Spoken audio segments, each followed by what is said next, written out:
Coming up today, a top U.S. commander says Washington is in discussions about the potential deployment of the U.S. THAAD missile defense system to the Korean Peninsula to counter North Korea's nuclear and missile threats. Wrapping up trilateral vice minister talks with the United States, Korea and Japan vow to make efforts to improve their ties. This despite Seoul's frustrations with Tokyo's distorted perception of history. First, the combined market capitalization of listed Korean firms jumped more than 10% this year to rank 11th in the world. Stay tuned for these stories and more.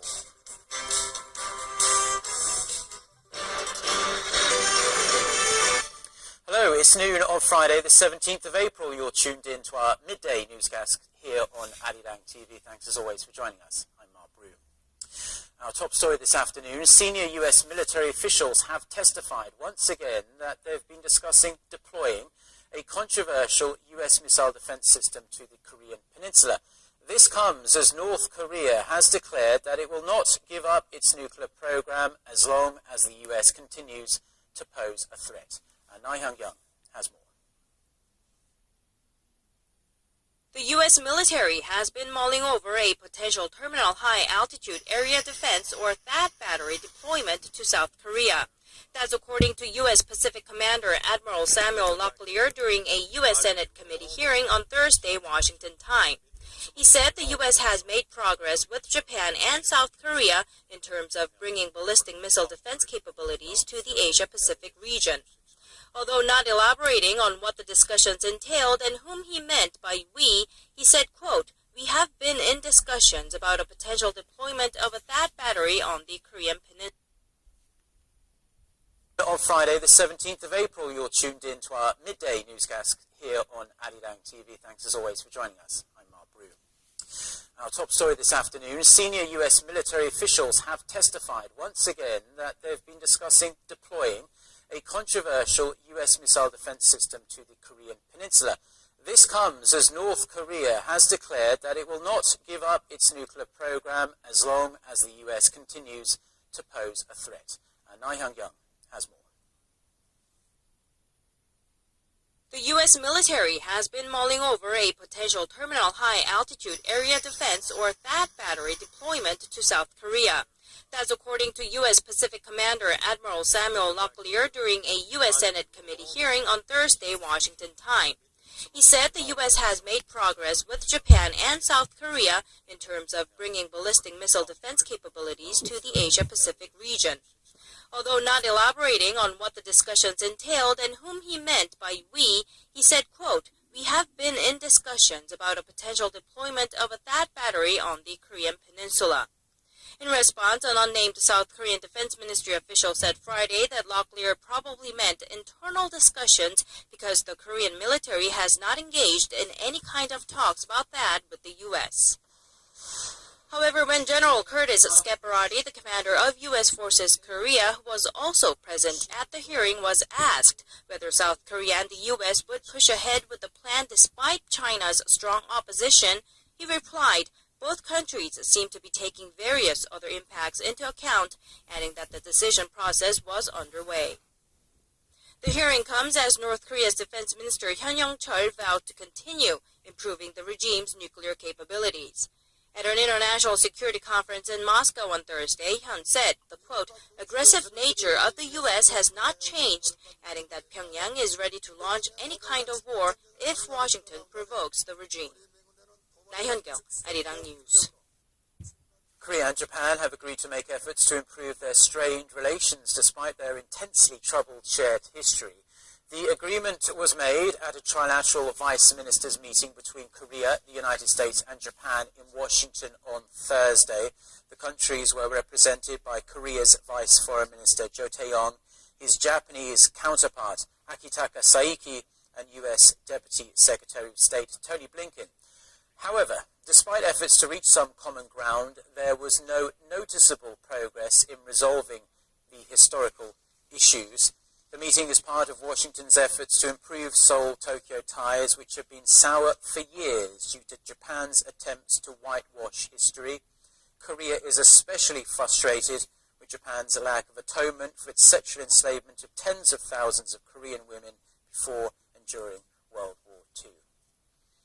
Japanese Prime Minister Shinzo Abe is coming under fire for his alleged heavy-handed treatment of one of his most outspoken critics.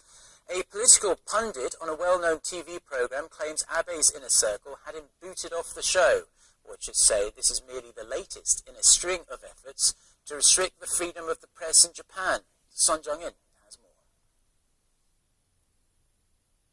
A leading Japanese political commentator who had been a regular panelist on a popular TV news program has revealed that he was yanked off the air due to pressure from the Shinzo Abe administration. Shigeaki Koga, a vocal critic of the Japanese Prime Minister, held up a piece of paper saying "I am not Abe" during his last live appearance. Koga, who used to work for Japan's Ministry of Economy, Trade and Industry, said he was given a severe ticking off by Chief Cabinet Secretary Yoshihide Suga and other members of the Prime Minister's office for his critical views on Japan's bureaucratic society. Controversy grew after the ruling Liberal Democratic Party's policy committee decided to summon and question the show's broadcaster TV Asahi over Koga's claims, as well as Japan's public broadcaster NHK over alleged factual errors in a news report. Although the ruling party claims the meeting was not to intervene in the media coverage but to discuss recent events, some watchers view it as a worrying trend. The ruling party's involvement in the situation is contradictory to democracy and freedom of the press. This is not the first time the Abe administration has been embroiled in controversy over editorial independence. Earlier this week, a German newspaper correspondent based in Tokyo slammed the Japanese government, saying Tokyo had suppressed an article he had written on Abe's historical revisionism. Son Jung-in, Arirang News. UN Secretary General Ban Ki-moon says he's embarrassed by allegations made by a recently deceased Korean businessman. The man in question, Song Wan-jong, claimed before his suicide earlier this month that he had become the target of a prosecution probe because he was close to the UN chief. Ban told Korea-based Yonhap news agency that the case has nothing to do with him, adding that he knew Song but did not have a close relationship with him. Now, Song had claimed that Prime Minister Lee Wang-gu targeted the investigation as him because of his closeness to the UN chief. He said he suspected it was a move to prevent Ban from running in Korea's presidential election in 2017. The UN chief has been talked about as a potential presidential candidate, although he has never said anything about running himself. Now, with by-elections less than 2 weeks away, Korea's rival parties are on the campaign trail this Friday. Although the campaign period officially opened on Thursday, stumping was subdued out of respect for the one-year anniversary of the Sewol-ho ferry disaster. On this Friday, ruling Saenuri Party leader Kim Moo-sung plans to visit 3 out of 4 constituencies where by-elections will be held on April 29th. He's crisscrossing the country, starting in Gwangju in the southwest and then on to Ganghwa-do Island and finishing up in Seoul's Gwanak-bi district. Main opposition New Politics Alliance for Democracy leader Moon Jae-in, on the other hand, is spending the whole day in the hotly contested Gwanak-bi area, aiming to ensure the Liberal Party grabs that seat. Now, some good news for the Korean stock market. The benchmark Kospi opened higher on this Friday and is up about 2 points as we speak now. And with the Korean stock market now ranking 11th in the world, investment banks are forecasting a brighter outlook. Our Shin Se-min tells us more. Korea's total market capitalization, combining the values of all listed companies, is the 11th highest in the world, up more than 13% this year from the end of last year. The data was provided by bourse operator Korea Exchange and Bloomberg on Friday. It shows that Korea's combined market cap hit over $1.34 trillion as of Wednesday, making it the 4th best performing stock market among the world's leading 15. And Korea's benchmark stock index hit its highest level in 3.5 years, closing at this year's high of 2,139 points this Thursday, breaking out of the 1,700 to 2,100 point range that stood for years.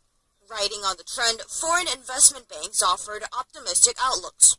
Morgan Stanley projected that the Kospi will rise to 2,200 points based on an expectation that Korea's central bank would cut the key interest rate again in the second quarter of the year, putting the domestic economy on the recovery track.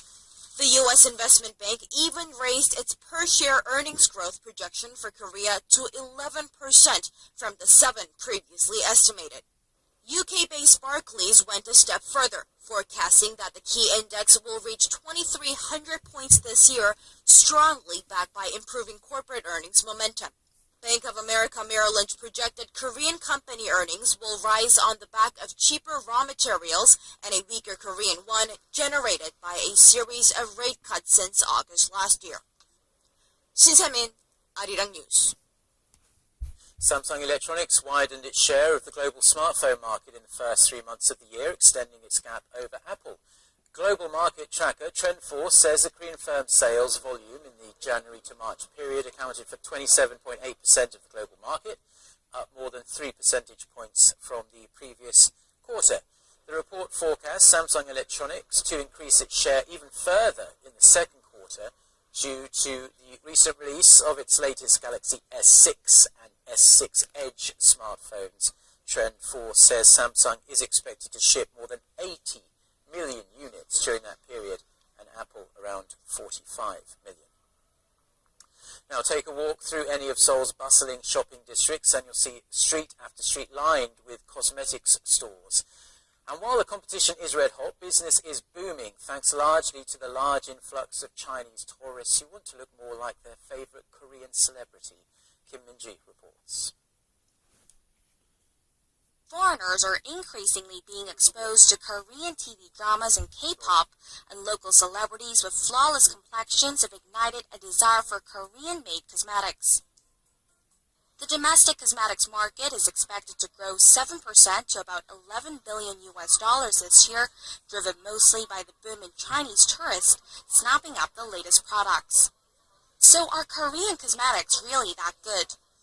In a survey of over 800 foreigners, the majority cited the wide variety of products for reason of purchase, while others like Korean brands for what they can do. The quality of Korean cosmetics is great compared to the relatively low prices. There's also a wide variety of makeup available. I especially like lipsticks and primer products. Exports of Korean cosmetics are also